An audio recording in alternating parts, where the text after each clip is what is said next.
여있는 서울 시민을 위한 정직하고 알찬 프로그램 12월 14일 목요일 정봉주의 품격시대 시작합니다. 자, 첫 번째 주제는 한중 정상회담입니다. 이 문제와 관련해서 함께 하실 두 분 소개하겠습니다. 김용현 동국대 북한학과 교수 자리하셨습니다. 네, 안녕하십니까. 예. 자, 우수근 중국 동아대 국제문화교류대학 교수님 자리하셨습니다. 안녕하십니까. 예. 자, 시청자 여러분들께서도 샵5400으로 다양한 의견 문자 보내주시기 바라겠습니다. 페이스북 라이브로도 시청하실 수 있습니다. 자, 아무래도 이 문제와 관련해서는 지금 대한민국 언론이 부글부글 끓어요. 무시당했다. 그렇죠? 온 언론이 일관된 논조로 이렇게 나오는데 그게 아니라는 거 아니에요? 저는요, 예. 솔직히 제가 느끼는 것은 열등감이 너무 심하다. 자기 비하가 너무 심하다라는 거예요. 지금 중국이 우리보다 덩치가 크다고 해서 자꾸 그런 식으로 생각을 하는데 지금 중국이 우리 대한민국을 무시할 수 있는 상황이 아니에요. 예. 무시하려고 한다면은 대한민국 대통령을 국비 방문으로 맞이해줬고 이렇게 할 필요가 없거든요. 중국은 우리가 흔히 생각하는, 우리가 비교하기를 좋아하는 미국과 상당히 많이 다릅니다. 중국은 곡선적이고 직선적으로, 미국은 단호하게 뭐든지 얘기하고 하지만 중국은 애둘러서하고 완곡하고 천천히 하지 않습니까? 중국은 중경강국 한국이 미국 쪽으로 더 많이 다가가면 자기들에게 좋을 것이 없기 때문에 이쯤에서 싸두면 불만족스럽지만 매듭을 대강 짓고 한국에 대해서 공을 들여갖고 한국이 균형 잡힌 정책만이라도 취할 수 있도록 빨리 하자라는, 그래서 함부로 할 수 없거든요. 함부로 할 수 없는 한 대한민국의 대통령이 왔는데 그 대한민국 대통령을 홀대하고 무시한다는 것은 일반 중국적인 생각에서는 생각할 수가 없어요. 그런데 우리나라에서는 왜 그렇게 보도합니까? 기본적인 팩트조차도 파악하지 못한 상태에서 일부 매스컴들이 무조건 그렇게 하기 때문에 대통령 가서 지금 정상회담 하시는데 우리 국익에도 대통령의 운신에도 대단히 좋지 못한 그런 영향을 미치는 것이죠. 우리 매스컴들이 일부 매스컴입니다만 정말 문제가 많습니다. 예. 홀대당하는 것이 아니다. 예를 들면은 예. 제가 제가 이렇게 우리 매스컴을 보면은 13일 날 왔지 않습니까? 예. 어제 왔는데 대통령 시진핑 주석 만나지도 못했다? 시진핑 주석과 우리 대통령 국가 대 국가 정상의 만남입니다. 이미 약속한 걸 갖다가 와가지고 안 만나주고 그것이 가능할 것 같습니까? 미리 한참 전부터 시간을 조율했고 어디서 무엇을 할 것인 걸 다 했고 공항에서부터 누가 나올 것인지 다 얘기했고 오케이 조율이 이루어져서 그런 것입니다. 13일 날 시진핑 주석은 중국에서 아주 중요한 남경 대학살이 있었죠. 그 80주년 추도식이 있는 날입니다. 중국 최고 지도자는 다 가야 되는 본래부터 정해져 있었는데 우리 정부가 가능한 한 빨리 사드 문제를 좀 풀면서 한중 관계를 개선하고 싶다 해가지고 연내에 그 정상회담을 희망했던 것이죠. 날짜를 보면서 13일 날 오면 이렇게 되는데 괜찮겠습니까? 시간이 서로 그거밖에 없습니까? 그러면 어쩔 수 없습니다. 양해가 된 것이고. 그 다음에 그 공항에 부장조리, 즉 차관급이 나왔다고 그러는데요. 맞습니다. 콩시한 차관급입니다. 하지만 지금 지난번에 쭉 나왔던 차관보급입니다. 예. 그런데 지금 차관급이 없습니다. 우다웨이 차관이요. 사임을 했거든요. 그 차관이 공석이기 때문에 콩시위안이 차관 대행을 하고 있습니다. 제대로 나온 것인데 이런 기본적인 팩트조차 파악하지 않고 그런 식으로 무슨 부서 차관인가요? 여기가? 외교부 쪽이죠. 그 사람. 외교부? 네. 특히 우리 한반도에 대한 부장이 차관, 부장조리가? 부장이 차관, 부부장이 장관, 예. 부부장이 차관, 부장조리가 차관보. 부장이 장관, 부부장이 차관. 예, 그리고 부장조리가 차관보. 예. 지금 적당한 차관이 없기 때문에 한반도 문제를 전문으로 하는 콩시안 차관보가 차관 대행을 하고 있고 차관 대행으로서 나온 것인데. 우다웨이 차관보, 이게 많이 이름이 나오던 사람인데 이게 사임을 했어요? 예. 그 공석이에요? 예. 북핵 문제 풀 때 우다웨이가 중요한 중국의 역할을 하는 분이죠. 교수님, 왜 이거 알고 계셨어요? 네네네. 북한 문제를 풀어가는 데 있어서 이제 그 중요한 역할을 했던 사람이 우다웨이인데. 우다웨이? 네. 그런데 왜 우리 언론에서는 그 박근혜 대통령 때는 차관이 나왔는데 네네. 지금 문재인 대통령이 갔을 때 차관보가 나왔냐? 이런 보도가 왜 나오죠?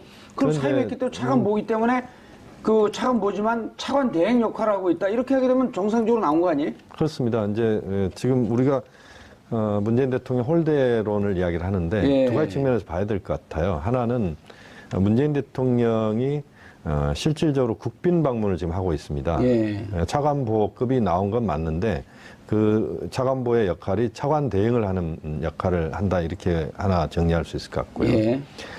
또 국빈 방문을 하게 되면 중국에 이제 홍치 자동차 있습니다. 예. 그러니까 그 외빈들이 오면 쓰는 중국산 고급 예. 승용차 홍치에 그 문재인 대통령이 탑승을 했고, 예, 홍치. 네, 홍치. 이건 국빈 방문 때 나오는 차인가요? 그렇죠. 그러니까 이제 홍기라 그럽니다. 홍기. 홍기. 네, 그러니까 붉은 홍자에다 깃발 할 때 깃자. 예. 그러죠? 맞습니다. 네, 홍기 자동차가 이제 나오고 또 이제 대통령이 그 숙소까지 가는 그 길을 전체 그 도로를 차단하면서 대통령의 그 차량이 이동할 수 있고 이런 과정들을 이제 전체적으로 봤는데 우리가 보면은 그 국빈 방문할 때 가장 중요한 것은 정상회담에서 어떤 식의 논의를 제대로 하느냐라고 하는 그리고 그 국빈 방문의 형식에 있어서 아주 특별한 예외가 있거나 또는 잘못된 것들이 있을 때는 우리가 비판할 수가 있을 것 같은데 그것을 너무 성급하게 우리 언론들이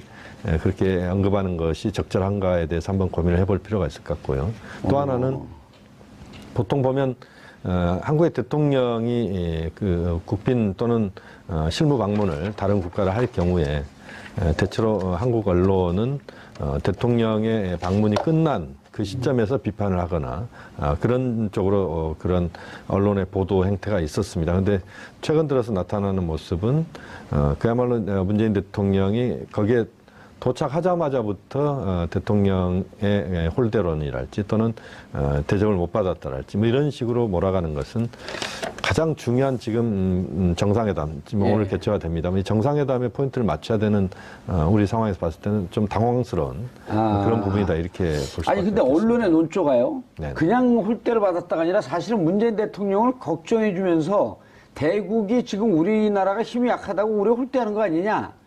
근데 걱정하는 그렇게 척하면서 이렇게 지금 홀대로 쓰고 있거든요. 그렇지만 이제 그 본질적으로 내용을 보면은 이제 대통령 홀대 받았다. 그러니까 이제 대통령에 대해서 상당히 좀 직접적인 비난이랄지 이런 건 아닌 것 같지만 그러나 대통령을 또 우회적으로 대통령의 행보에 대해서 좀 비판하는 이런 이미지로 좀 보이는 부분도 분명히 있는 것 같습니다. 예. 최장에서 말씀드린 것처럼 아니 일정은 미리 사전에 실무적으로 다 조율을 하잖아요. 한 정상회담입니다. 예. 그것이 없이 어떻게 바뀌겠습니까? 그러니까 저는 말씀드린 것처럼 기본적인 팩트만 조금 더 알아보고 확인하면 이런 식의 그 황당한 안타까운 국익을 저해하는 교수님 말씀이 맞거든요. 예. 대통령의 운신도 힘들게 만드는 아니면 중국으로 하여금 잘해보려고 하는데 이거 뭐야 도대체.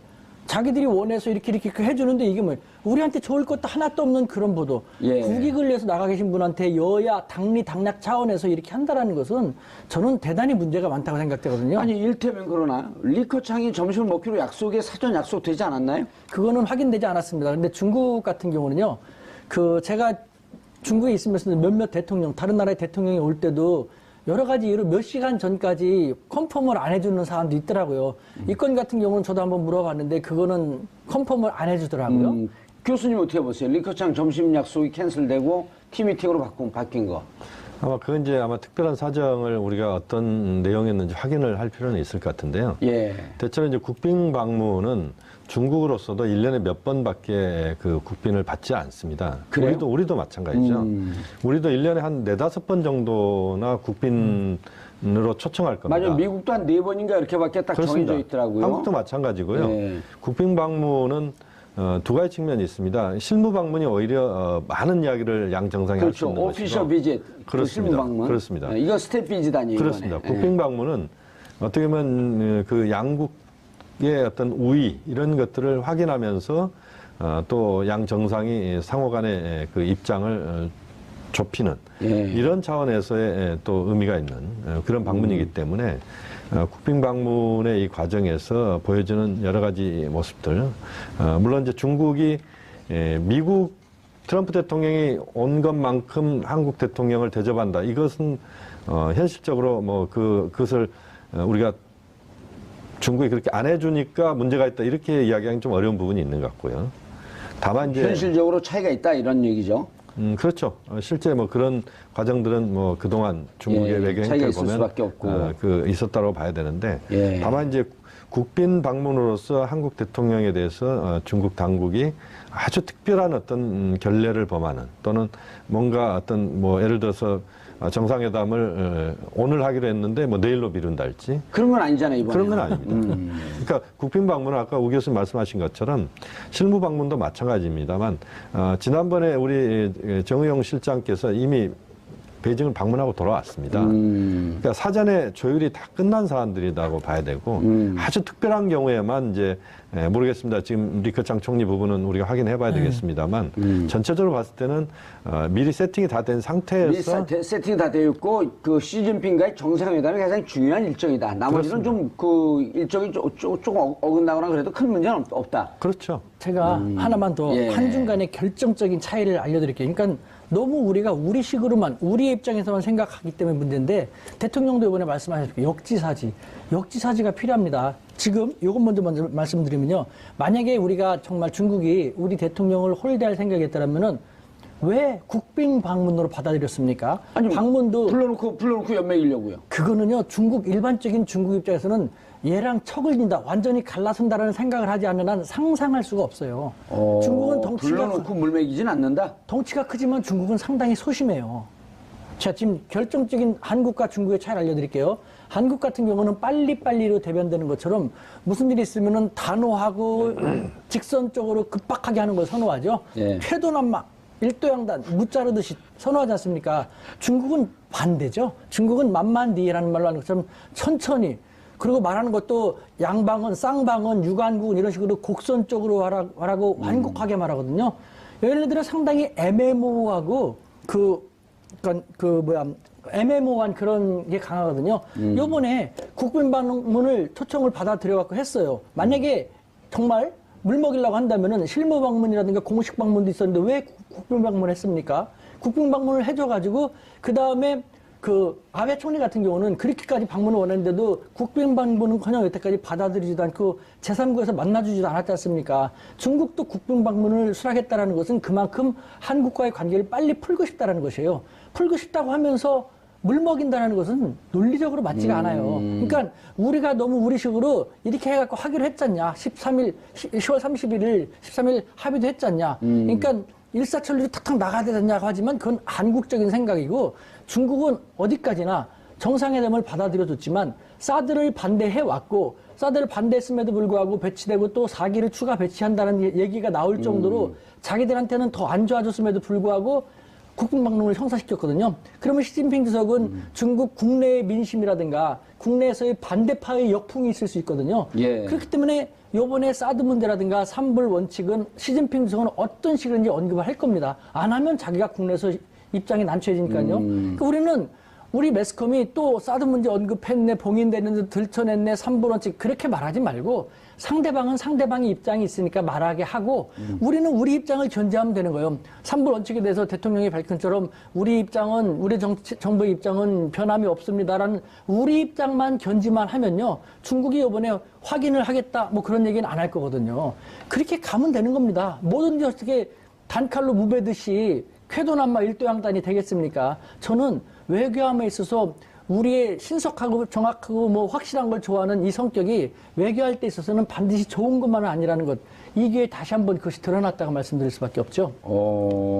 이번에 보면 이제 그 난징 대학살 80주년 행사, 예. 중국의 행사 이것은 중국으로서는 굉장한 의미가 있는 그런 행사입니다. 어떻게 보면 우리 3.1 운동, 예. 3.1절과 거의 유사한 그런 중국의 중요한 정치 행사다 이렇게 봐야 될 것 같고요. 또 리커창 총리, 시진핑 주석이 어제 다 북경으로 다 귀환했습니다. 13일 날. 그렇죠. 그러니까 갔다가 바로 온 거죠. 그렇죠. 그러니까 행사에 참석하고 바로 들어온 거죠. 베이징으로. 그러니까 대통령을 불러놓고 자기들은 다 뭐 지방에 가서 딴청을 부렸다. 이것은 뭐 적절한 답은 아닌 것 같고요. 다만 이제 우리가 보기에 좀 아쉽게 느껴지는 부분들은 있을 수는 있습니다. 그렇지만 그것이 꼭 우리가 그것을 갖고 마치 그 중국 홀대 또는 우리 대통령을 또 중국이 그 아주 적절하게 애호하지 않는다라고 하는 쪽으로 바로 지금 몰고 가는 그런 부분은 좀 저는 좀 지양해야 된다라고 봅니다. 거기서 또 하나가 있죠. 우린 공동 성명도 안 하고 언론 발표도 따로 그거 궁금해요. 그것도요, 참 속상합니다. 조금 더 중국에 대해서 알게 되면은 이것이 오히려 한국과의 관계를 빨리 풀고 싶어 하는 중국의 적극적인 자세구나라는 것을 알 수 있을 텐데, 역으로 생각하고 있는 것이죠. 예를 들면요, 중국의 어려운 문제, 난제를 풀어나가면서 두 가지 정도의 방법이 있는데, 우리가 이제는 쉽게 이해할 수 있는 예를 보면요, 중국과 일본의 관계, 영토 문제 때문에 떼아오이따오, 그 다음에 생카쿠쇼도 있지 않습니까? 이 문제 정말 풀기 쉽지 않죠. 중국과 일본은 1972년에 수교했는데 이 문제 때문에 몇 년 동안 골치 아파가지고 1978년 등소평이 집권하자마자 생각구 열도 얘기하는 거죠. 집권하자마자 그 일본에 갔죠. 날아가고 나카소네 야스히로 당시 수상한테 자기가 먼저 제안한 것이죠. 중일 양국 간에는 영토 문제 등 해결하기 쉽지 않은 것이 있다는 거 안다. 이것 때문에 중일 양국이 전면적인 교류가 쉽지 않다. 하지만 지금 해결하기 쉽지 않은 것은 지금 해결하지 않는 것도 해결 방법의 일환이다. 라는, 우리 중일 양국은 현명한 사람들이 100년 후에도 나타날 수 있을 것이다. 그 사람들한테 맡기고 우리는 이 문제는 연기하고 전면적으로 중일 양국 관계를 개선하도록 하자. 라는 식으로 함으로써 교류의 물꼬를 텄습니다. 그러니까 생각구 열도 문제는 뭐 분쟁이 있으면 있는 대로 이것을 해결하려고 하지 말고 미뤄두자. 예. 미뤄두고 지금 해결할 수 없는 것은 해결하지 않고 놔두는 것도 하나의 해결 방법이다라는 것이죠. 그래서 이 물꼬를 튼 다음에 대신 불씨는 남아든 것이죠. 그 이후로 가끔 가다가 중일 양국 간에 우리 땅이야 이렇게 대립은 하지만 큰일 없지 않습니까? 또 하나의 예가요. 이것이 중국이 풀어나가는 방식인데 중국과 대만의 예에서도 볼 수가 있어요. 1949년 대만의 국민당 정부가 대만으로 도망간 다음에 계속 사이가 안 좋았지 않습니까? 근데 이제 너무 40년 동안 사이가 안 좋다가 1992년에 양측이 홍콩에서 만나갖고 구이 공식이라는 합의를 합니다. 1992년의 구이하고 공통인식, 일주일에 갖고 공통인식 했는데 뭐냐? 가장 문제가 되는 것이 하나의 중국, 우리는 하나의 중국이다라는 것이거든요. 근데 좋다, 우리는 하나의 중국이라는 공통인식을 합의를 하자. 단, 하나의 중국이 여기서 중국 대륙을 말하는지 대만을 말하는 것이는 각자 알아서 해석하고 각자의 명칭도 각자 쓰도록 하자. 그렇게 함으로써, 그렇게 함으로써 합의를 엉성하게 보고 교류의 물꼬를 텄지 않습니까? 엄청나게 교류하면서 불씨는 남겨둔 것이죠. 그 이후로 중국 하면은 대만이야, 중국 대륙이야, 이런 식으로 오고 있지 않습니까? 이것이 중국이 어떤 난제에 봉착하게 되면 푸는 하나의 지혜로운 방법이거든요. 해결할 수 없는 것은 해결하지 않고 놔두는 것도 또 하나의 해결 방식이다. 그러니까 구동존입니다. 그러니까 중국인들이 많이 쓰는 말인데 구동? 존이. 그러니까 대체로 우리가 우리 대통령께서 그 말을 막 요즘에 좀 쓰는 뭐예요 이게 구동존이가? 일단은 어려운 것들은 뒤로 미루고 쉬운 것부터 먼저 그 협의해서 정리해 나가자. 구동존이? 존이. 무슨 뜻이에요? 구할 구자. 구할 구자. 동의를 구하고 같은 동자. 존재 놔둔다. 같은 것은 구하고 다른 것은 그냥 놔두자. 존재하게 하자. 이거 사드의 해결 방식이네요. 그렇죠. 그러니까 결국은 우리나라도 중국과 일본, 중국과 대만처럼 그 사드 문제라든가 이 삼불 원칙이 구동전이와 같은, 교수님 표현대로는 그런 식으로 가게끔 되는 것이 하나 생긴 왜 거예요. 이렇게 기사 쓰는 언론들이 하나도 없냐고요. 근데. 그것이 우리나라 일부 언론의 문제예요. 있었는데 이게 이제 부각이 안 된 건데 지금 우리 우 교수님 잘 말씀하셨는데 사드 문제는 이렇게 가야 됩니다. 어렵고 힘든 문제는 일단은 놔두고 쉽고 동의할 수 있는 것, 합의할 수 있는 것부터 하고 그러면서 미래를 지향하면서 가고 그다음에 이 어려운 것은 조금은 성숙한 상황들이 될 때 그때 까면 된다. 그러니까 일단은 우리가 봉합이란 말을 썼지 않습니까? 10월 31일 날. 중국도 그게 동의했던 것은 이제 구동존입니다. 그러니까 일단은 봉합해놓고 이게 문제가 없는 게 아니고 문제는 있는데 이 문제는 지금 당장 계속 이야기를 하면 복잡하니까 이건 뒤로 미루자. 이번에 공동성명이나 공동선언이 안 나오는 것은 중국은 어차피 이야기를 안 할 수가 없습니다. 사드 문제를. 우리는 사드 문제에 대해서 봉합을 한 걸로 우리는 정리 안 할 수가 없습니다. 이미 정리를 했으니까. 그러니까 서로 입장이 다른 것이죠. 그러면 이걸 내놓고 공동성명에서 그럼 이걸 두 가지를 다 이야기를 하자 그러면 이것은 상호간에 굉장한 갈등을 유발시키거나 또 갈등으로 그거 그쳐지는 누리식이죠. 갈등이 있는 대로 다 노출시키고 이거 해결할 거야 안 할 거야. 지금 당장 해결할 거야?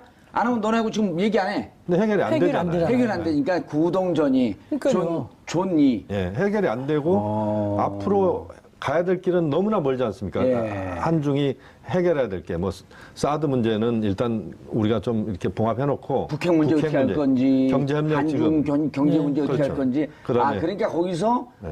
10월 31일 봉합한다 그러면서 단체 관광을 일부 푼 것은 그렇죠. 구동이네요. 구동. 중국식의 같은 그것이. 것은 조금씩 상대방의 반응을 보고 미국 같은 경우는 마음에 안 들면은 이라크라든가 아프가니스탄 폭탄처럼 팍 하지 않습니까? 중국은 그런 것이 없어요. 조금씩 가랑비에 옷 젖듯이 조금씩 조치 취한 다음에 바라보고 또 조절하고. 재밌네. 그러면서 이제 그 시 주석이 자주 쓰는 말이 이제 동주공제란 말이 또 있습니다. 동주공제. 동주 공제. 한 배를 타고 함께 물을 건넌다. 제는 무슨 제자예요? 제자가 삼수변에 있는 건널 그 제자. 건널 제자. 예. 어이예요, 아이예요? 어이. 어이죠, 어이. 그러니까. 예. 공제. 공제. 제공할 때 제. 예. 이번에 어제 지금 문재인 대통령이 한중 그 전략 비즈니스 포럼이 있었잖아요, 어제. 같은 배를 타고 같은 배를 타고 함께 배를 타고 건넌다. 함께 물을 건넌다. 그러니까 함께 가자는 겁니다. 미국 사람들이 요즘에 많이 쓰는 함께 갑시다 이런 이야기 많이 하잖아요. 예. 그 말이거든요. 그러니까 구동전이 속에서 동주공제를 하자. 이게 동주공제는 시주석이 가장 많이 쓰는 말입니다. 그래서 함께 물을 건너자. 함께 물을 건너자. 지금 매력적인 표현이죠. 예. 상황을 보십시오. 저는요, 우리 대통령이 가가지고 오늘 아직 정상회담도 아직 안 했습니다만 여태까지 보면요, 역지사지 강조하시죠. 그 다음에 우리 노영민 대사도 뭐 관례와는 달리 남경으로 바로 급파시켰죠. 중국인들의 마음에 정서에 다가가기 위한 노력을 많이 하거든요. 지금 한중 관계에서 특히 중국이 우리한테 바라는 것은 사드 문제 북한 방어용이고 너희들은 이런 것은 다 알아요. 서로 입장이 다르다는 걸 알고 있어요. 다만 신뢰가 깨졌다. 배치 안 한다면서 갑자기 그런 것 때문에 그런데 지금은 그런 이론, 논리로 말하는 것이 아니라 정서적으로 접근해야 할 필요가 있는 거예요. 그러니까 역지사지. 우리는 중국 입장도 안다. 우리가 중국 안다. 배신당했다 이렇게 생각을 하고 있는 거죠. 자기는 그런 생각하는 거예요. 그렇죠. 다만 그 문재인 대통령은 이제 살아온 역정을 볼 때 이제는 이분하고는 대화가 통하겠다면서 지금 시진핑 주석 입장에서는 정상회담 받아들인 건 이 사람하고는 대화가 되는 이제 사람이다. 보려고 하는 거예요, 지금부터. 그래서요, 제가 3일 전에까지 중국에 있었지 않습니까? 제가 상하이에서 박사과정에 있었던 사람이 제가 박사과정에 있을 때 시진핑 주석이 상하이 당석이었거든요. 예. 시진핑 주석을 모셨던 참모진들하고 박사관에서 같이 수업을 했고 요번에 19차 당대회 때 한정 상하이 당석이하고 그다음에 왕훈이 상무위원이 됐지 않습니까? 이 두 사람들도 상하이 출신이거든요. 저도 상하이 있으면서 몇 번 만났고 그 참모진들하고도 지금도 계속 그럼 친하게 시진핑계예요? 그럼요. 아니 우리 우수근 교수님 저는 시진핑계예요? 대한민국계입니다. 그런데 이 사람들하고 가서 얘기해보면 이번 한중 정상회담의 핵심은 딱 하나예요. 이 사람들이 골고루 얘기하는 것이 무엇이냐. 삼불 원칙인데 삼불 원칙이 철회되지만 않았으면 좋겠다. 한국 정부가 삼불 원칙을 취소하지만 않았으면 좋겠다. 그 무슨 말이냐.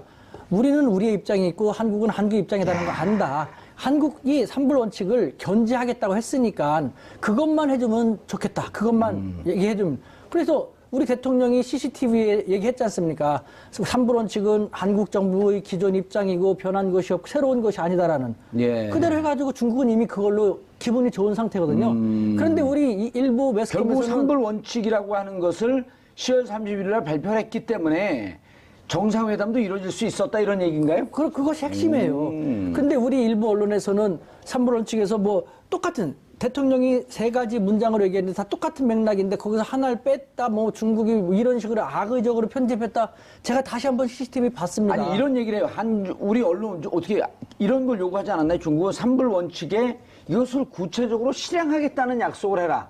그거는 제가 말씀드린 것처럼 말하게 내버려 두라니까. 시진핑 주석이 입장이 있으니까 말하게 내버려 두고 우리는 우리 입장에서 우리는 10월 31일 합의에 의거해서 우리가 할 바를 계속 해 나갈 것이다. 우리는 우리 입장을 얘기하면 되는 거예요. 그러니까 3불도요. 사실은 우리가 3불에 대해서 좀 정확하게 확인해야 될 부분들이 있는데 문재인 대통령이 3부를 처음 이야기 꺼낸 게 아니고 이미 그 전에 다 이야기가 나왔던 것들입니다. 한국 대통령에 의해서. 예를 들어서 MD에 가입하지 않겠다. 예. 이것은 이전 정부에서부터 이야기 나왔던 겁니다. 예. 그러니까 미국의 그 방어 체계에 예. 들어가지 않는다는 것은 예. 이미 나왔던 이야기고, 그 다음에 한미일 군사동맹 하지 않겠다는 이야기는 그건 계속 나왔던 역대 어느 정부도 다 그렇게 이야기를 했습니다. 한미 군사동맹은 우리가 찰떡같이 끌고 간다. 예. 그러나 한미일 군사동맹은 아니다. 한미일 군사 부분에 있어서 협력할 부분들이 있긴 있다. 군사 협력까지 있지만 동맹 그래서 관계는 아니다. 동맹은 아니다. 동맹은 결국 만약에 동맹이 한미일 군사동맹으로 가면은 일본이 우리나 그 군사 개입할 수 있는 여지를 주는 거 아니에요. 일본이 맘만 먹으면 사실은 한국에 상륙할 수도 있는 겁니다. 그 얘기예요. 그렇습니다. 언제든지 한반도에 개입할 수 있는. 그렇습니다. 자동 개입을 할 수 있는 거예요. 예. 게다가 일본은 지금 군사력이 없는 상태다. 자유되는 군대가 아니지 않습니까? 예. 한미일 군사동맹 한다는 것은 일본을 군사 대국으로서 군사력을 갖고 있는 보통 국가로 우리 스스로 인정한다는 우리 자기 장착 모순이거든요. 그러니까 또 하나만 이제 더 말씀드리면 이제 사드 문제도 사드 추가 배치를 하지 않겠다는 입장은 이전부터 우리 정부에서 나왔던 이야기들입니다. 그러니까 결국에 삼불이라고 하는 것은 원래 문재인 대통령 입장은 배치된 사드를 철회하겠다 그랬었잖아요. 그렇습니다. 이제 그러다가 현실적으로 도발이 많이 도발도 되니까. 있고 또 예. 미국이 강력하게 또 입장을 요구하고 있고 그 과정에서 중국을 겨누지 않는 그런 그 방어 시스템 네. 다시 말씀드리면 미사일이 중국까지 그렇게 그 미치지 않는 엑스밴드 레이더가 중국까지 미치지 않는. 예, 그러니까 그래서 기술적으로 600km 정도를 예. 제한하는 이 수준에서 문재인 대통령이 그러면 한기 배치는 일단 현재는 임시 배치입니다. 완전 배치는 내년 예. 1년 정도 더 지나야 되죠. 환경 평가를 해야 되니까. 그래서 한국으로서는 최대한 절차를 거치면서 이제 그렇게 그 사드 문제에 대해서 접근을 하고 있기 때문에 1기가 48발 아닌가요? 그렇습니다. 예, 68에 48. 48발입니다. 근데 그 4대를 추가 배치하겠다 그랬어요, 또? 지난번에 말씀을 하셨습니다. 그러니까 도발이 있은 다음에 예. 내기 추가 배치를 검토하라고. 그러니까 중국의 입장에서는 뭐 철회를 추가 요청했는데 배치를 검토하라. 오히려 추가 배치를 검토하라니까 자기들 입장은 더 불리해지고 있는데 정상회담 요청을 받아들였다. 시진핑 주석이 국내에서 비난받기 딱 맞죠. 근데 이제 문재인 대통령이 추가 배치를 그 용인하는 그런 것들은 없었고요. 일단은 이제 그 추가 배치 이야기들은 이제 미국의 국방 당국자들이나 이런 쪽에서 일부 좀 흘러나왔던 이야기입니다만 한국 정부 입장은 한국 정부 명확하게 현재까지. 예. 일단 임시 배치 요 임시 문제. 배치고 정상 배치는 환경 영향 평가를 한 다음에 내년에 그래서. 정상 배치하겠다. 예. 그리고 이제 우리가 더 이상 추가 배치는 하지 않는다는 것은 대통령이 갖고 있는 인식이기 예. 때문에 이 문제를 갖고 저는 한중이 특히 사드 문제를 부각시키지는 않은 게 저는 중요하다고 봅니다. 이번 정상회담에서도 가능하면 사드 문제는 밖으로 드러나지 않게 맞아요. 내부에서 두 분이 논의를 하더라도 드러나지 않게 하고 그러면서 이제 한중이 현재와 미래에 협력해야 될 것들, 핵 문제, 맞아요. 한반도 문제, 그다음에 경제 협력 문제. 지금 또 시진핑 주석 평창 올림픽 오셔야 되지 않겠습니까? 예. 맞아요. 이런 문제들, 이런 것들을 그게 좀 이제 논의하는 구동존이네요. 그렇습니다. 그거를 제가 가가지고 이제는 그런 중국 당국자들하고 쭉 얘기를 했거든요. 예. 그러니까 중국 그 당국자들은 이제 그런 얘기 하죠. 아시다시피 중국은 정치적인 장애물만 제거가 되면 기타 분야는 일사천리로 해결될 수 있다라고 했거든요. 예. 여기서 지금 당장 정치적인 장애물은 무엇이냐? 삼불원칙 이거 하나를 얘기하더라니까요. 그래서 제가 삼불원칙에 대해서 꼼꼼하게 분석했고 며칠 동안 그 사람들하고 열띤 토론도 전개했는데 우리한테 나쁠 게 전혀 없는 거예요. 예를 들면 지금 교수님이 계속 상세하게 분석했는데 그것이거든요. 그러니까 한미일 군사동맹은 우리가 들어갈 수는 없죠. 일본이라는 나라를 인정해 주는 예. 것이 되니까. 그 다음에 MD 체계는 우리는 계속 반대해왔고 노무현 정부도 김대중 정부도. 그 다음에 사드 문제지 않습니까? 사드? 자, 우리 방어용인데 북한이 또 도발을 일으키면 우리 사회 일각에서는 그때 어떻게 할 거냐? 배치될 수도 있지 않냐? 그럼 그거는 상황이 변수가 생긴다면 그때 가서 한중 양국이 긴밀하게 이전처럼 안 한다고 했다가 딱 한 그런 식이 아니라 긴밀하게 협의해가지고 대응 방법을 모색하면 되지 않겠는가라는 이거 합리적이지 않습니까? 그런 식으로 된다면은 요번에 우리가 삼불원칙을 중국이 우리한테 강하게 요구하지도 않겠지만 중국이 조금 요구했다고 요구한다고 하면 우리가 우리 입장만 CCTV 인터뷰 했듯이 그대로만 우리 하면 원래 돼요. 입장이다. 네, 맞아요. 변함이 그렇습니다. 없다. 맞아요. 근데 중요한 것은 그럼 중국이 그럼 구체적으로 그럼 실행 플랜이 뭐냐? 그럼 또 얘기하면 되는 거예요. 그렇게만 하면 되는 거예요. 그러니까 중국은 중국의 입장이 있으니까 내버려두고 우리도 우리 입장이 있으니까 내버려두면 되는데 중요한 것은 우리 매스컴이 공동 언론이 아니라 언론 발표 따로 한데 갖고 조금 내용이 다를 겁니다. 거기에 대해서 또 얼마나 많이 뭐라고 하겠습니까? 저는 그게 더 우려되는 거예요. 공동 회견을 안 해도 관계 없는 건가요? 전혀 상관없습니다. YS 때 갔다가 94년도에 그 북한이 1차 핵실험했을 때 네네. 그때 문제 그 클린턴인가요? 네네. 클린턴 정부 때 이제 때린다 뭐 한다 할 때 그때 가서 공동 성명을 안 해서 공동 성명 발표를 안 하면 왜 정상회담 하느냐? 단순한 논리인 거죠, 그거는. 지금 이제 한중 정상회담에서 우리가 지금 저는 어떻게 생각을 하냐면 좀 단계적으로 접근하자는 생각입니다. 그러니까 한중 간에. 근데 일단 정상회담 받은 건 중국이 시진핑 급한 마음은 있는 거네요. 그러니까 어쨌든 한국과의 관계를 이대로 방치해서는 안 된다. 왜냐하면 지금 중국 입장에서는 시진핑 주석은 이런 걱정이 있을 겁니다. 중국이 한국과 계속 부딪히니까 한국이 한미일 쪽으로 가더라. 그러니까요. 한미일 공조를 보다 강화하더라. 그러니까 이러다가 보면은 중국이 한국을 놓칠 수도 있다. 물론 한국이 미국과 친하고 일본과도 친한데 미국과 일본과 한국이 찰떡으로 이렇게 붙어버리면 중국은 굉장히 전략적으로 불안해진다. 그렇기 때문에 한국을 어쨌든 좀 더 그동안 한국과 등한시했던 것들을 좀 더 가까이 사드 문제 때문에 1년 반 동안 등한시했던 것을 이제는 좀 가까이 할 필요가 있겠다. 그렇죠. 안 그러면 한미일로 가버리니까. 근데 그런 부분에 대한 우려도 분명히 있었거든요. 그렇기 때문에 좀 더 지금 상황에서는 단계적으로 그러니까 이번 정상회담에서 완벽하게 한중 관계가 100% 복원된다는 것은 사실은 현실적이지 않은 겁니다. 아니 그럼 평창 올림픽을 계기로 또 시진핑을 초청 안 하면 되는 거 아니에요? 그러니까 제가 지금 그 중국에서 사람들하고 말한 것이 자 그렇다면은 3부 원칙을 한국 정부가 견지만 하면 된다? 그럼 좋다. 그다음에 그러면 시진핑 주석이 다음 북경 게임 동계올림픽 게임의 주최국이다 하니까 와야 되지 않냐 했더니 그것은 3부 원칙을 견제한다고 하고 그때 오기 직전에 북한이 또 어떤 치명적인 도발을 일으키지 않으면은 3부 원칙을 견제하게 된다면은 갈 확률이 상당히 높다라는 얘기를 들었거든요. 다시 그거 좀 정리 안 되는데 그러니까, 예를 들어갖고 지금 3부 정책이 유지가 되고 있는데 북한이 이 그 평창 올림픽을 앞두고 또 한 번 도발을 해요. 그렇게 되면은 시진핑 주석이 국내를 비기 쉽지 않을 수도 있지 않습니까? 북한하고 바로 맞대고 있으니까 그런 북한으로부터의 어떤 긴박한 도발 같은 것이 없는 한 한국이 이번에 3부 원칙을 견제한다라는 한국의 기존 입장만 그대로 공개한다면은 시진핑 주석으로서는 갈 가능성이 상당히 높다라는. 근데 몇 년 동안 제가 이런 사람들하고 쭉 지내면서 이 사람들하고 얘기하면서 말했던 것이 들어줬던 것이 틀린 적이 한 번도 없었거든요. 그러니까 우리는 우리의 입장만 견제하면 된다는 것이에요.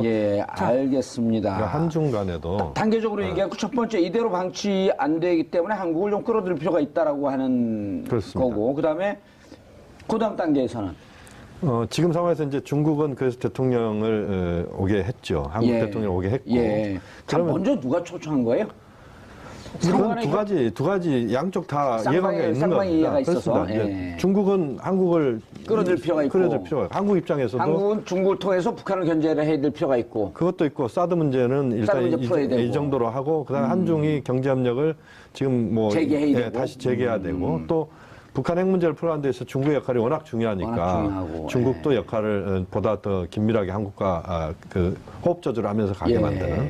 그렇게 보면 저는 이제 두 가지인데 하나는 이번 정상회담으로 모든 것들을 얻으려고 한다. 이것은 제가 볼 때는 어려운 이야기입니다. 오히려 이번 정상회담에서 만약에 뭐 좋다면 우 교수님 말씀대로 평창올림픽에 시진핑 주석이 오면 좋습니다. 근데 만약에 그게 어렵다면 이번에 이제 우리가 국빈 방문했으니까 문재인 대통령이 국빈 방문을 요청할 겁니다. 그러면 만약에 평창이 어렵다면 내년 꽃피는 봄에 시 주석을 예를 들어 제주도로 초청하겠다랄지 또는 서울로 초청하겠다랄지 뭐 국빈 방문 형식이면 당연히 서울로 와야 되겠죠. 그러면서 또 지금 미진한 부분들은 또 이야기를 합시다.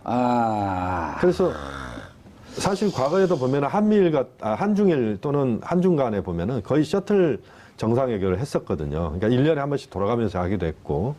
그래서 굉장히 가까운 이웃나라 아닙니까? 그러니까 자주 만나야 되죠. 정상들이. 이렇게 어렵게 만나는 게 아니고 그러면서 북한 핵 문제에 대해서도 논의를 하고. 그래서 자주 볼 수 있는 계기. 그렇습니다. 이제 이것만 약속하면 저는 큰 성과라고 그리고 봅니다. 이제 그 다음에 리커창이 총리이기 때문에 우리 총리하고 또 만날 수 있는 기회를 좀 자주 갖고. 그렇죠. 그러니까 요번에 앞마당인 북경으로 오는 것을 오케이 했다라는 것은요. 예. 그만큼 한국과의 관계를 빨리 풀고 싶다는 것이고 이번에는 탐색전입니다. 제3국에서 만나는 것은 별로 의미가 없어요. 와가지고 탐색전을 벌이고 또 저는 문재인 대통령의 성품이라든가 여러 가지 볼 때 두 정상이 의기투합하는 면이 반드시 생길 거라고 생각됩니다. 그러면은 우리 교수님 말씀하신 것처럼 또 저도 아까 말씀드린 것처럼 우리는 빨리빨리에 익숙하지만 중국은 만만히 천천히 차근차근에 익숙합니다. 아니 아까 그 센카쿠 열도하고 그다음에 그 중국과 양안 대만, 관계 네. 92년도 네. 북이 9.2 공식.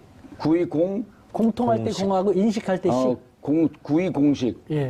참 말들이 어려워요. 그 추고가 만들어진 게 중국에서 먼저 만들어졌나 봐요. 그런 이거 모양이에요. 중국이 푸는 문제, 난제 얘기를 해결하는 9.2 공식. 예. 중국은 사자성 아닙니까 무조건. 그렇죠. 원 차이나. 근데 원 차이나 니네는 중국을 생각하고 우리는 대만을 생각하고 그 원 차이나 어디든지 중요하지 않다. 각자 위치에 가서 원 차이나 얘기해라. 그리고 어려운 건 놔두고 풀 수 있는 것부터 차근히 풀어나가자. 그래서 가끔 부딪히더라도 그 불씨가 있을 거라고 남겨둔 상태였으니까 그렇다고 가끔 부딪히겠죠. 전면적으로 부딪히진 생각구에서 않겠습니까? 군사 분쟁이 가끔씩 있잖아요. 그러나 중일 관계가 깨지진 않는. 그렇죠. 네. 안 그러면은 우리 일각에서 얘기하는 것처럼 사드 문제 계속 얘기하고 산불 문제 들고 나오면요. 그거 해결 안 되거든요. 그러면 한중 관계는 계속 이렇게 갈 수밖에 없어요. 그러니까 우리가 너무 우리 것만 고집할 것도 아니고 중국도 아까 말씀드렸지만 시진핑 주석 입장에서는 계속 체면이 깎여졌음에도 불구하고 국빈 방문으로 초청을 했지 않습니까?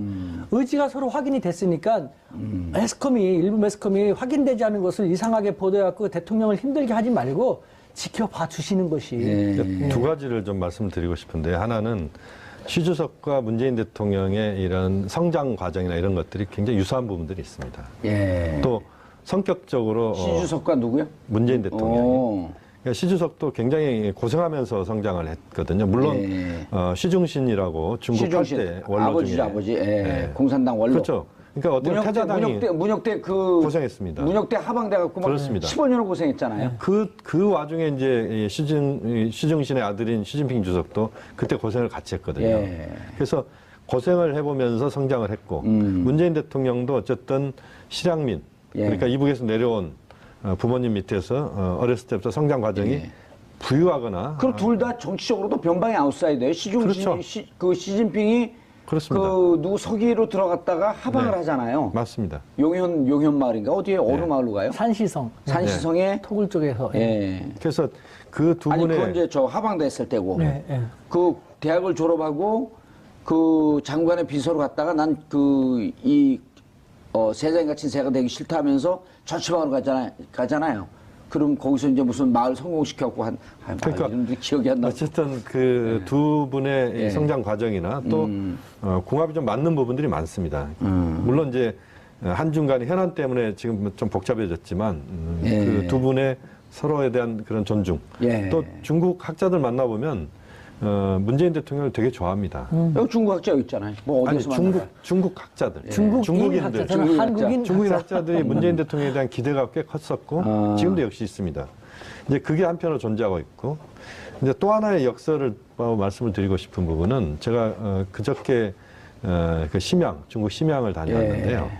심양의 그 총영사관에서 대화를 하는데 몇 년 전에 심양에 한국 교민이 2만 명이었는데 예. 그 사드 문제 터지고 나서 현재 8천 명으로 줄었답니다. 12,000명이 빠져나간 거예요. 완전히 그 동북삼순소에서 심양이 우리나라 핵심이죠. 핵심이잖아요. 그리고 그렇습니다. 일본은 대련에 많이 투자했고 그렇습니다. 대한민국 기업은 심양에 많이 투자했고 맞습니다. LG GS 다 그쪽으로 투자했고 그렇습니다. 2만 명인데 야. 8천 명 남았다는 거예요, 지금. 3분의 1로 줄었네요. 네.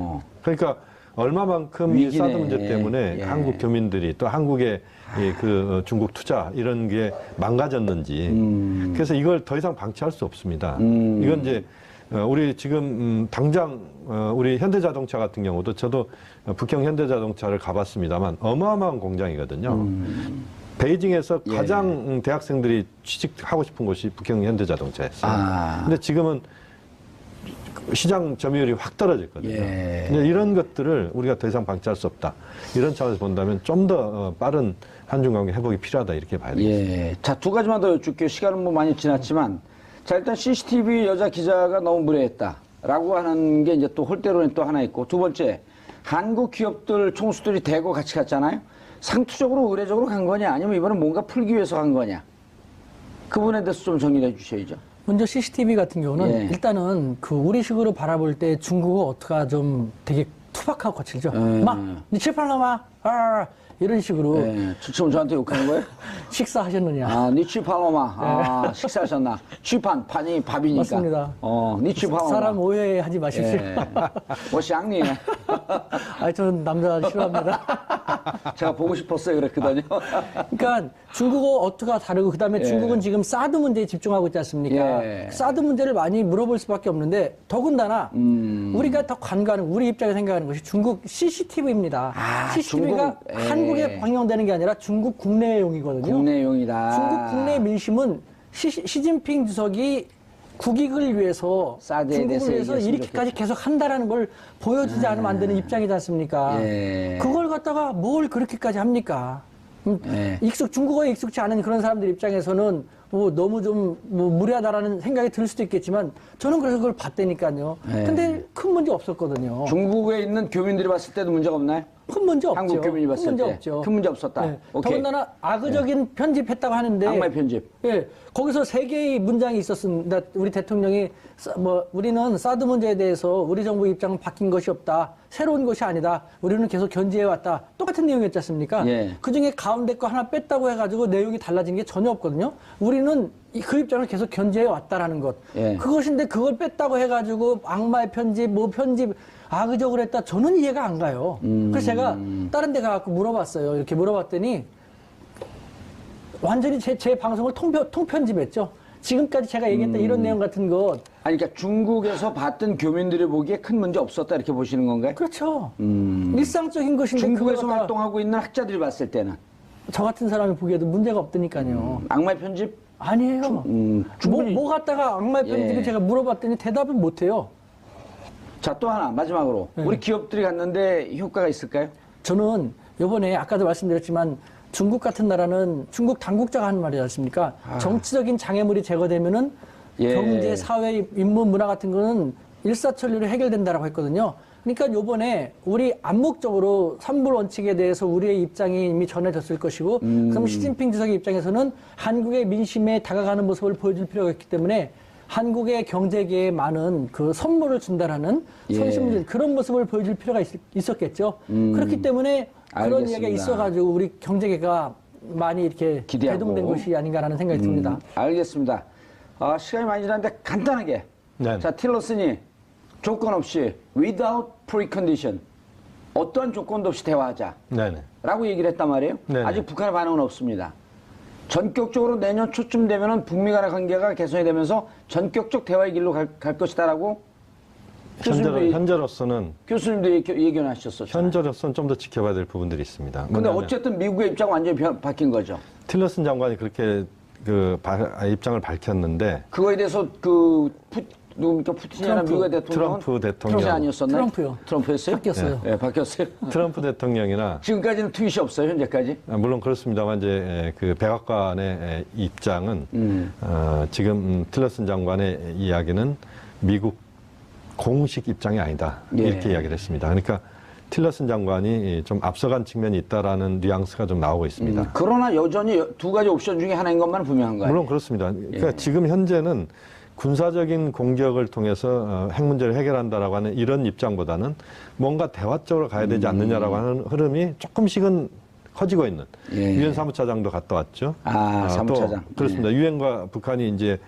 그 정식 정례 대화를 미팅을 하자. 예. 대화를 하자라는 이야기 했고 또 미국 쪽에서도 군사적인 옵션만으로 문제를 풀기는 어렵다. 또 또 평창 올림픽을 해야 되는 상황에서도 그렇고. 평창 올림픽에 어쨌든 선수단 파견하겠다 그랬어요. 그건 당연히 해야 되는 것이죠. 그 미국이 평창 올림픽 참가 안 한다 그러면 이게 지금 냉전 시대도 아니고 지금 국제사회 욕구. 모스크바 올림픽이 아니지 않습니까? 예. 80년 올림픽이 아닌데 당연한 것이고 또 하나는 이제 그 상황에서 중요한 것은 미국과 한국과 중국의 이제 협력 예. 체제 예. 이것이 대단히 중요하다. 그래서 한미중 협력을 통해서 북핵 문제에 대해서도 한미중 협력. 압박, 설득 알겠습니다. 이런 것들이 함께 가야 된다라고 하는 예, 것이죠. 알겠습니다. 두 분 교수님 인사하시고 수고하셨습니다. 예. 정봉주의 품격시대 두 번째 이슈 시작합니다. 매주 목요일마다 TBS 의뢰로 여론조사 전문기관 리얼미터가 국정 지지율, 주요 현안에 대한 여론 동향을 알려주는 시간을 마련하고 있습니다. 함께 하실 두 분 소개하겠습니다. 박시영 윈즈코리아 컨설팅 부대표 자리하셨습니다. 네, 반갑습니다. 박시영입니다. 이택수 리얼미터 대표 자리하셨습니다. 안녕하세요. 이택수입니다. 시청자 여러분들께서도 샵5400으로 다양한 의견 문자로 보내주시기 바라겠습니다. 지금 이 순간 페이스북 라이브로도 시청하실 수 있습니다. 자, 박시영 부대표님께 뭘 질문할까요? 네. 그냥 알아서 하면 안 돼요, 두 분이? 예, 주거니 받거니. 예, 맨날 나오는데 이게 여론조사 질문 뻔하잖아요. 이번에 현안 조사를 플리바게닝 했으니까 예. 그 부분에 대해서 조사 결과를 플리바게닝? 이택수 이게 대표께서. 나왔나요? 네. 예. 이제 장시호 씨 장시호 씨 때문에, 때문에? 네, 장시호 씨 선고가 예상보다는 높은, 그러니까 검찰 구형량보다는 높은 형이 나왔기 때문에. 이게 변호사가 같이 있어야 재밌는데, 왜냐하면 네. 1년 6개월 구형했잖아요. 네. 그 검찰의 전략적 미스라는 겁니다. 왜냐하면 이 사안이 워낙 크기 때문에 3년쯤 구형했으면 검찰에서 3년쯤 구형했으면 3년에 5년쯤 집행유예가 나왔을 가능성이나 법원이 받아줄 수가. 예, 근데 법원이 딱 보기에 봐주세요 이랬다는 거예요. 그러니까 법원이 야 아무리 많이 협조했어도 너무하는 거 아니야? 요즘 검찰하고 법원하고 조금 엇박자 나는 경우가 많이 있습니다. 엇박자는 아니지만 또 기본적으로 이제 한 집안 식구라고 생각을 하니까. 네, 둘은. 네. 어쨌든 예. 네. 한국말로 이제 유죄 협상 제도라고도 하는데요. 플리 바게닝에 대한 유죄 협상 제도? 유죄 협상 제도. 플리 바게닝 찾으면 그렇게 나와요? 네. 사전적 정의가 유죄 협상 제도라고 나오는데요. 맞네요. 네, 자신의 죄를 인정하거나 다른 사람의 범죄를 증언할 경우에 형벌을 가볍게 주거나 또 감면해주는. 띄워놔보세요. 계속. 플리가 무슨 뜻입니까? 뭐 탄원하고 뭐 이런 예. 뭐 그런. 저 내용이고. 플리를 F로 바꾸면 무슨 뜻이 되죠? 플리요? 예. 글쎄요. 플리 마켓이라고 그러잖아요. 플리 마켓 마켓. 안 들어봤어요? 조그만 시장들 막 모여있는. 아 그래요? 예, 플리 마켓 안 들어봤어요? 네, 저는 벼룩 시장. 그 그렇습니다. F로 바꾸면 벼룩이 됩니다. 영어 학원을 운영해 맞습니다. 예. 정원장. 플리 마켓. 그래서 저것을 원장님 픽스. 발음을 잘못하는 사람들 어떨 때 플리 바게닝이라 그래요. 네. 그럼 미국 사람들이 무슨 벼룩이 벼룩 시장. 바게닝을 하지? 그래서 좀 플리 바게닝. 예. 아무튼 이제 그 기소적 독점주의를 채택하고 있는 이제 우리나라 법제도 하에서 이 플리 바게닝이 이제 공식적으로 채택되지는 않았는데요. 예. 2005년도에는 이제 대검에서 추진을 하다가 언론에서 검찰이 아직은 중립적이지 못하다. 그리고 돈이 많은 피의자가 또 유리할 수 있다. 형평성이 맞지 않다라고 해서 이게 채택이 안 됐었고요. 또 2011년도에는 국무회의에서 예. 이와 비슷한 사법 협조와 소추 면제 및 형벌 감면 제도 뭐 이런 제도를 추진하다가 역시 여론의 반대 때문에 추진을 못했습니다. 예. 그러다가 이제 이번에 장시호 씨 때문에 다시 이 언론의 주목을 받고 있는데요. 이 부분과 관련해서 TBS 의뢰로 조사를 해봤습니다. 예.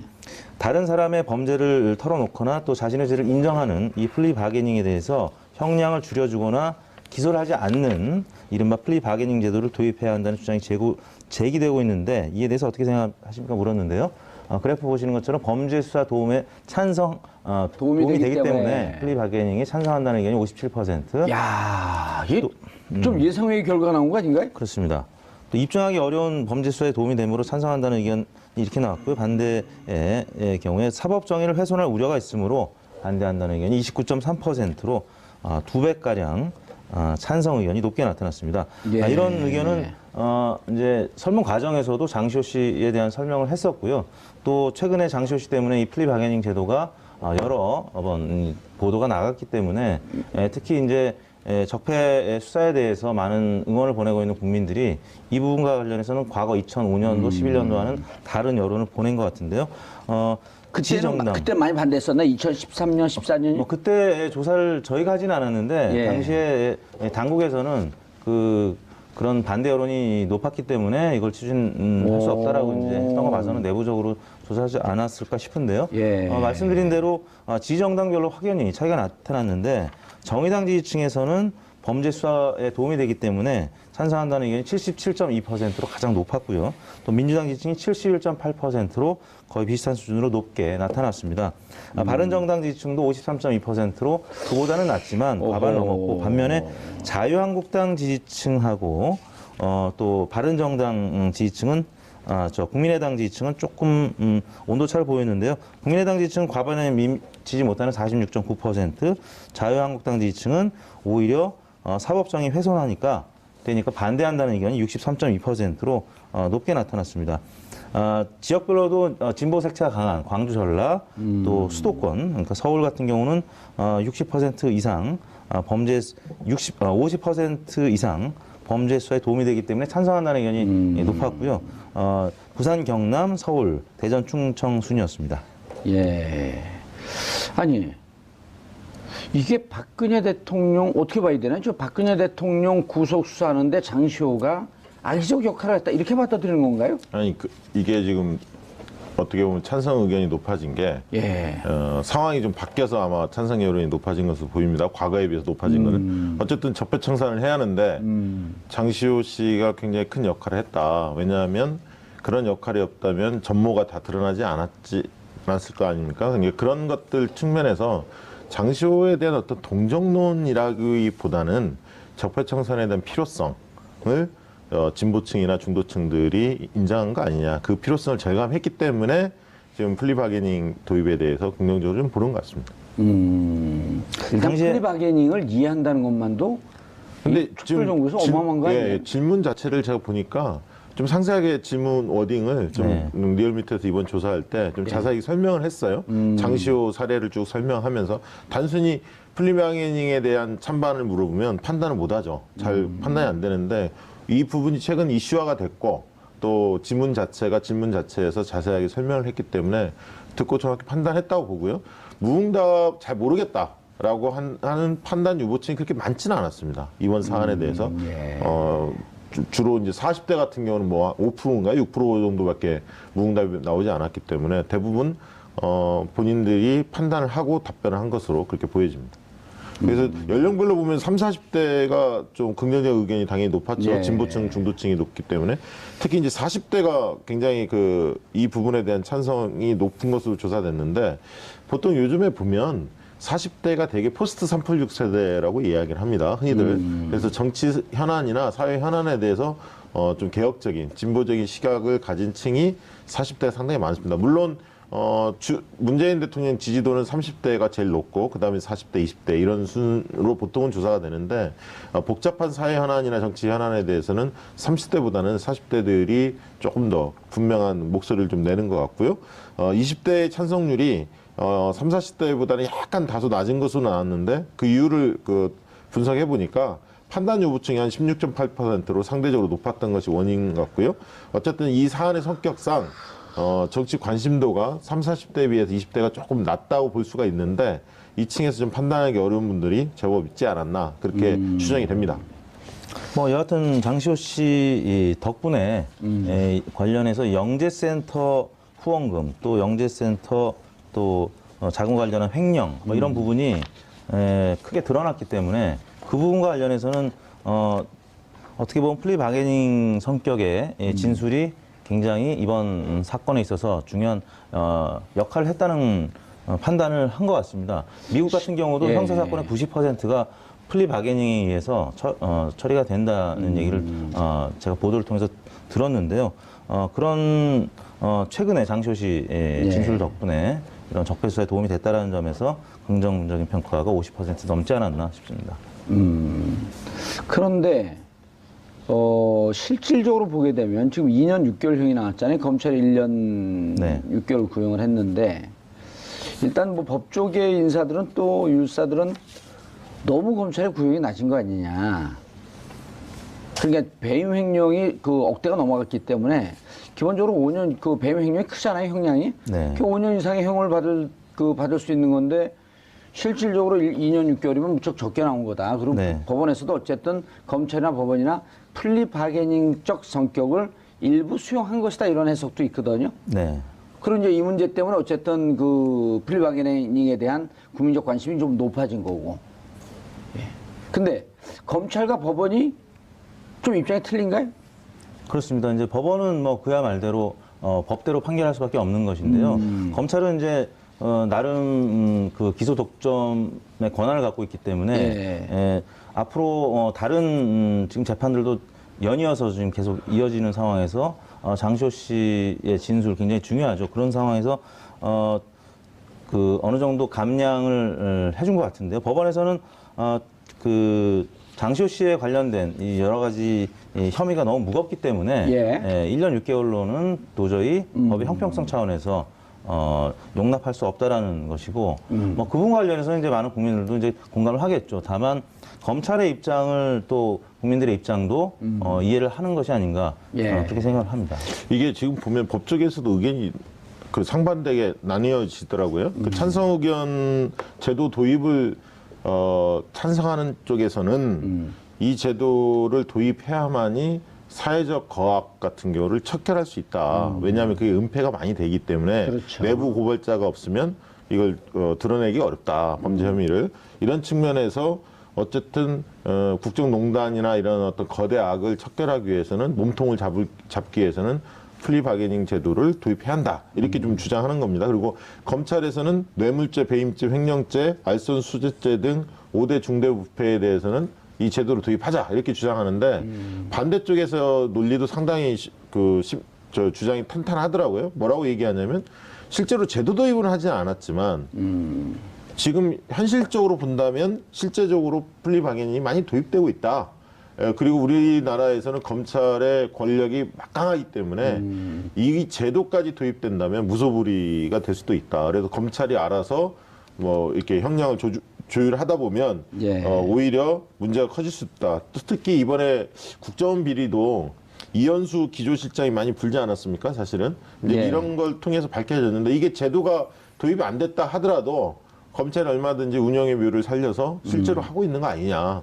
그래서 제도 도입까지 한다면 오히려 문제가 커질 수 있다. 이렇게 주장도 하고 있습니다. 그러나 어쨌든 지금은 대체적으로 한 60% 가까이가 찬성이에요. 네, 그렇습니다. 지금 이제 어쨌든 적폐청산 이 한가운데 복판에 있기 때문에 이 진실이 규명이 돼야 한다. 특히 이제 삼성 문제도 마찬가지 아닙니까? 이재용 이 재판 같은 경우도 초미의 관심사인데 어쨌든 우리 사회에서 이 그 조직폭력배나 아니면 기업의 범죄 또 정권의 어떤 농단 이런 부분에 있어서 내부 고발자의 역할이 굉장히 중요하기 때문에 이런 의견들이 높아진 것 같습니다. 객관적으로 네. 내부 고발자들이 제보하는 경우가 많이 있는데 내부 고발자들이 대접을 못 받는 사회예요. 그렇죠. 오히려 내부 고발자가 내부에서는 검찰도 그러고 배신자라고 하면서 그 직장에서도 쫓겨나고 인생이 상당히 망가지는 이런 사례가 많은데 만약에 이런 플리 바게닝 제도가 도입이 되게 되면 내부 고발자에 대한 인식도 좀 바뀌고 내부 고발자가 함께 죄를 범했어도 내가 이 부분에 대해서 사회정의를 실천을 위해서 좀 기여하겠다. 라고 하는 측면에서는 훨씬 더 긍정적인 측면이 있는 거 아닌가 하는 생각도 좀 드는데. 들죠. 근데 전제가 있죠. 전제가 뭐냐면 검찰이 그만큼 검찰 권력이 좀 투명해지고 공정해져야 한다는 전제가 깔려 있는 겁니다. 검찰 개혁이 좀 성공을 해야만이 이런 선의에 도입할 수 있는 제도도 순기능이 많아지는 거지. 잘못하면 칼자로 또 세게 쥐어지는 꼴밖에 안 되죠. 그러니까 지금 상태에서 플리 바게닝 도입에 대해서 찬성하냐 반대하냐 그걸 박시영 저한테 묻고 싶은 거죠? 저는 판단 유보입니다. 잘 모르겠습니다. 잘 모르겠어요? 네. 그런 사람들 꽤 있습니다. 지금 잘 모르겠다는 사람이 13.7%가 길거리에서 만나고 그냥 플라잉 니키로 바로 날아가는 건데. 예? 저기 의원님은 어떻게? 그럼 100% 찬성해요. 그렇습니까? 왜냐하면 그 검찰 권력이 더 거대해진다고 하는데 잘못 생각하는 거예요. 이거를 플리 바게닝이 지금 음성적으로 진행되고 있거든요. 그럴 때는 검찰이 막강한 권력을 휘두를 수 있는데 이게 공개되잖아요. 그럼 검찰이 불법적인 수사를 할 이유가 없어져요.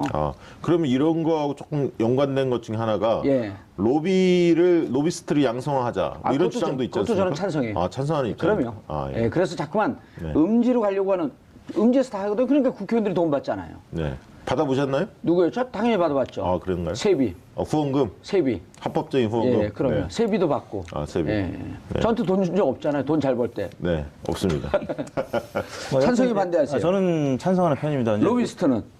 로비스트도 찬성하는. 본인이 뛸 수 있잖아요, 로비스트. 여기도 로비스트 할 수 있고. 찬성에 반대 로비스트. 찬성하죠. 자기가 뛰려고. 최근 들어서 아무튼 뭐 기업이라든지 아니면 정치인들 관련된 조사가 측근들을 통해서 검찰에서 실마리를 찾고 이 본체에 도달하는 경우가 많거든요. 이제 그런 국민들의 입장, 그런 보도를 보는 국민들의 입장에서는 이번 플리 바게닝 제도가 아니었으면은 예. 그 유사한 성격의 시스템이 아니었으면 장시호 씨가 이런 진술했겠느냐. 그럼요. 혹은 예. 유사한 사건이 벌어졌을 때 향후에 누가 이 실토를 하겠어요. 뭐 그런 차원에서 앞으로 계속 있을 여러 가지 비리 사건에 있어서 이런 스스로에 대한 진술 또 다른 사람들에 대한 이런 범죄 혐의에 대한 진술을 예. 독려하는 차원에서 여러 가지 부작용이 있겠지만 그것을 잘 보완할 수 있는 법안이 마련된다면 이건 필요한 제도가 아니냐라고 생각하는 것 아니, 같습니다. 전 개인적으로 이렇게 공개적으로 되면 검찰이 장난을 할 수가 없거든요. 네. 지금은 검찰이 그 기소 독점주의에서 구형도 마음대로 아니에요? 네. 그리고 법원은 어쨌든 검찰이 구형하는 것에 좀 이번 같은 경우는 아주 이례적으로 올려쳤지만 네. 그 범위 내에서 친다는 거란 말이에요. 그래서 5년, 10년 구형하면 예를 들었고 70% 선고가 나오게 되면 검찰이 잘했다 이런 인정을 받는데 그럼 여기에서 검찰이 올려치고 내려치고는 자기 마음인데 네. 그러지 말고 플리 바게닝을 통해서 수사에 협조한 사람은 어느 정도 형량을 딱 정해놓으면 검찰의 불법이나 이런 장난칠 수 있는 여지가 확 줄어들잖아요. 네. 그래서 저는 개인적으로 도입하는 게 좋은 것 같아요. 네. 그 로비스트도 괜찮아요.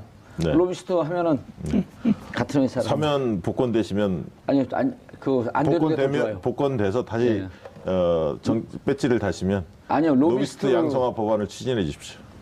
나 국회 안 간다니까. 안 갑니까? 예. 좋은 아니, 속보가 떴는데요. 예. 최순실 씨가 지금 25년 구형을 받았네요. 안종범 전 수석이 6년형을 구형을 받았고요. 아, 그래요? 네. 와, 15년을 예상을 했는데 25년. 최고형이에요, 저게. 6.15는 최고예요, 6.2. 로는 최고죠. 그래서 25년 구형할 때는 보통 무기를 때리거든요. 네. 오, 저도 충격이네. 네. 저도 15년 예상을 했는데 네. 15년 예상을 하면 구형을 하면서 법원에다 넘기는 거거든요. 네. 예. 그럼 검찰이 법원은- 구형한 거잖아요. 네. 검찰이 구형한 검찰이, 거죠. 예. 저렇게 되면 최소한 15년 이상의 형이 나오죠. 그렇죠.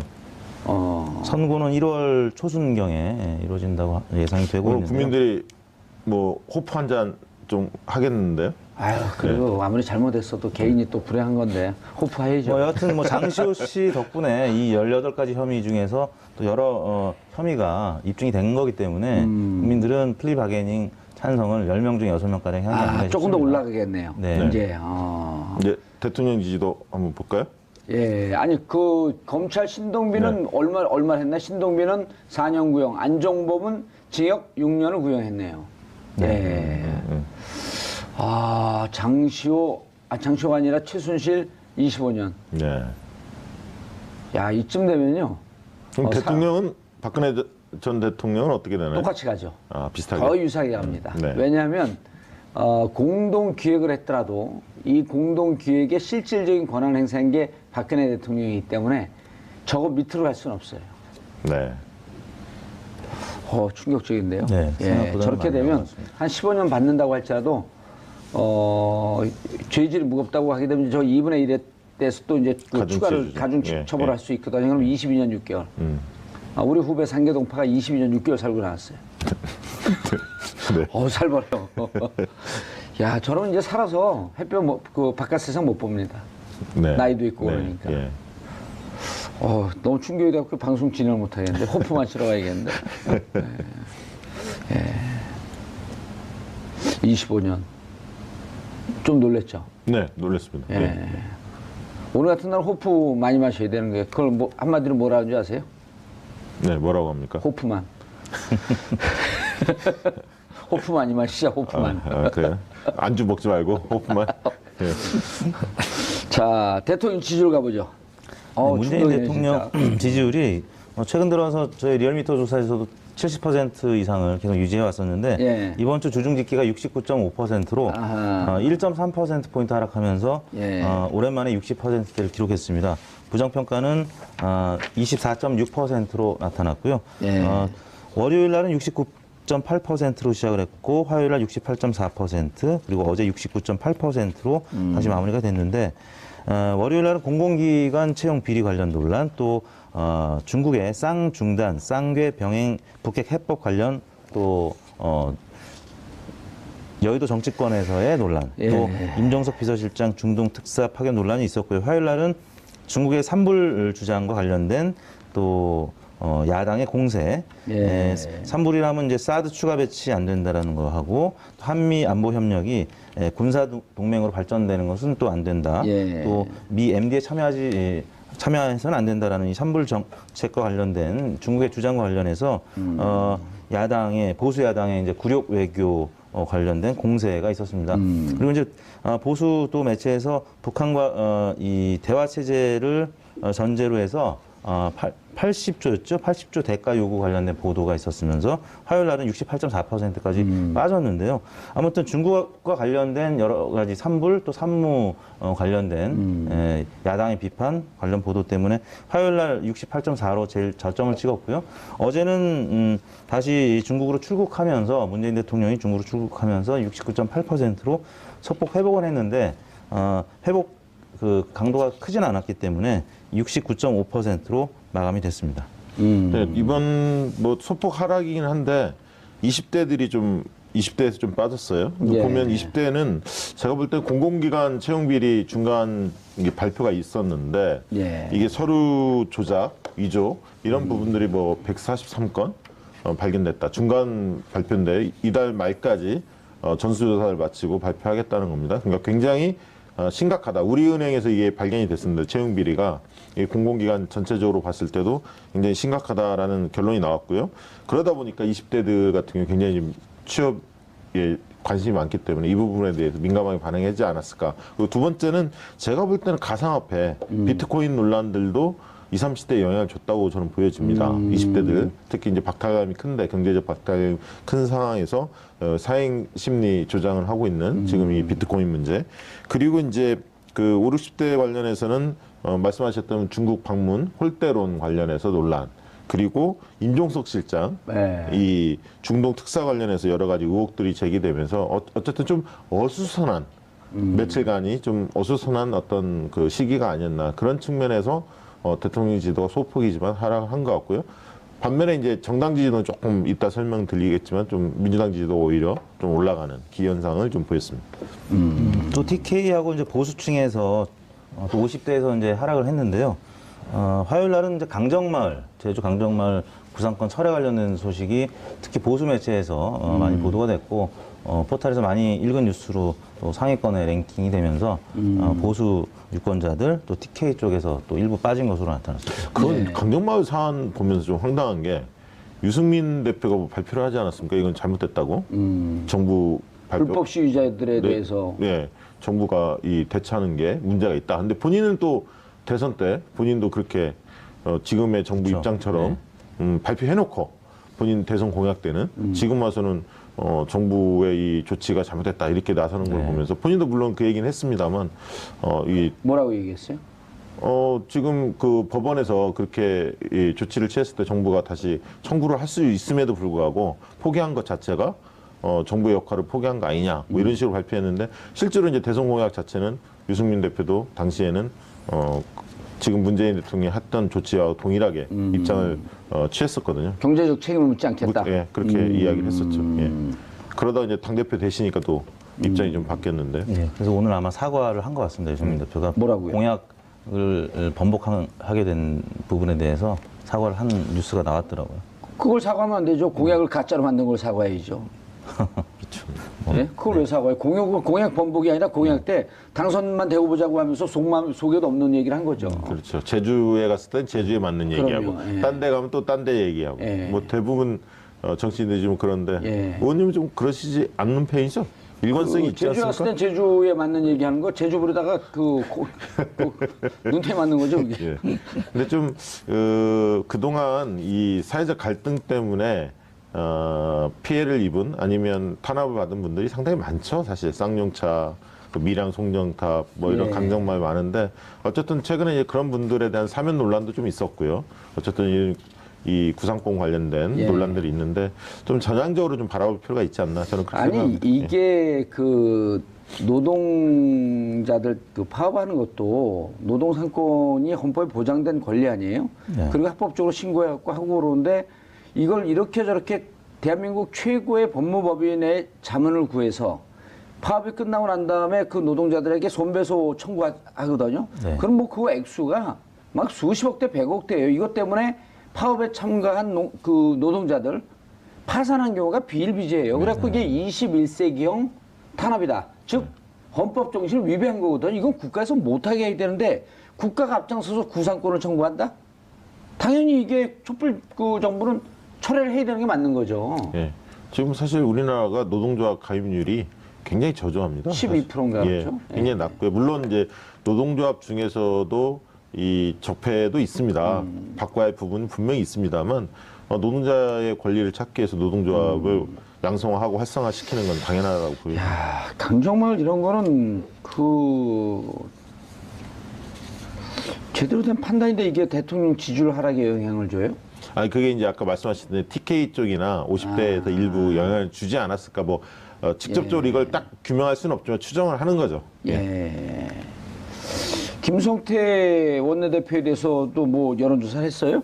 그런 건 아니고요. 이제 예. 자유한국당 지지율이 그 원내대표 일종의 컨벤션 효과라고 봐야 되겠죠. 컨벤션 효과죠. 워낙 그 국민들의 관심이 높았었고요. 예. 한성교냐, 김성태냐, 혹은 홍문종이냐. 근데 예. 결국에는 김무성, 홍준표 대표의 지지를 받은 김성태 의원이 예상을 했습니다만 생각보다 큰 표 차로 이제 원내대표가 됐는데요. 덕분에 자유한국당 지지율이 17.8%에서 19%로 1.2%포인트 이번 주에 올랐습니다. 물론 이제 민주당 지지율도 이번 주에는 지난주에 좀 소폭 하락한 부분을 만회해서 4.2%포인트 오른 53.3%를 기록했고요. 국민의당은 횡보했습니다. 6.1%, 바른정당은 4.7%로 1.6%포인트 빠졌고요. 정의당은 0.8%포인트 빠진 3.5%로 나타났는데 민주당은 문재인 대통령 지지율과는 다르게 큰 폭으로 상승한 편입니다. 여러 가지 요인이 있겠습니다만 저는 조원진 의원의 문재인 씨 발언이 오히려 그 민주당과 또 이 대한애국당과의 전선 혹은 뭐 자유한국당과의 전선을 형성시킴으로 인해서 꽤 많은 SNS에서 회자가 됐었거든요. 그러면서 이제 민주당 지지율이 지금 한중 정상회담 효과도 있겠습니다만 뭐 그런 정치적인 효과 또 계속 이제 최순실, 장시호, 우병우, 뭐 최경환 이제 적폐 세력과 관련된 재판 또 수사 소식 또 영장 청구 소식 때문에 민주당 지지율이 반등을 한 것 같고요. 바른정당은 4.7%로 한국당이 오르니까 또 그만큼 빠졌습니다. 그러니까 바른정당은 민주당 지지율하고도 보면 좀 상관성이 있는 편이고요. 또 자유한국당 지지율하고도 좀 상관관계가 있어서 민주당이나 이 한국당 지지율이 오르면 바른정당은 좀 빠지는 편인데 최근 들어서는 국민의당과 합당 가능성 때문에 계속 지지율이 좀 약세를 나타내고 있고요. 국민의당은 당내 이 내용에 비해서는 지지율이 지금 많이 빠지는 편은 아닌 것 같습니다. 6.1%로 횡보하는 것으로 나타났습니다. 이번 그 김성태 효과를 잘 보실 필요가 있는데 김성태 의원이 원내대표 되면서 가장 바빠진 사람이 누구라고 보여지십니까? 저는 안철수 대표라고 보여지거든요. 왜냐? 김성태 대표가 등극을 하면서 바른정당 내에서 국민의당 쪽으로 쏠려있던 이 분위기가 바른정당에 남아있는 의원 중에 일부는 여전히 자유한국당으로 합치고 싶어 하는 분들이 있거든요. 11명 중에 너댓 명은 간다 예, 이렇게 얘기가 그게 나오고 있죠. 있는데. 그렇기 때문에 김성태 원내대표가 등극하면서 안철수 국민의당 대표의 행보가 빨라질 수밖에 없는 겁니다. 왜냐하면 빨리 바른정당하고 합체하거든요. 이쪽으로 가기 전에 일부가. 이달에 선언한다는 거 아니에요? 지금 여의도권에서는 25일 이 얘기가 흘러나오고 있습니다. 성탄절날? 네, 성탄절날 촛불을 쏠 거다. 통합선언을. 제가 한번 물어봐야겠네요. 그럼 만나면 Are you Jesus? 아무튼 그 국민의당 사태가 굉장히 좀 심각한 상황이고요. 시간이 끌면 끌수록 이게 좀 복잡해질 것 같기 때문에 안철수 대표가 시기만 좀 남아있지. 박지원 최고위원은 지금 그 사퇴도 안 하고 있죠?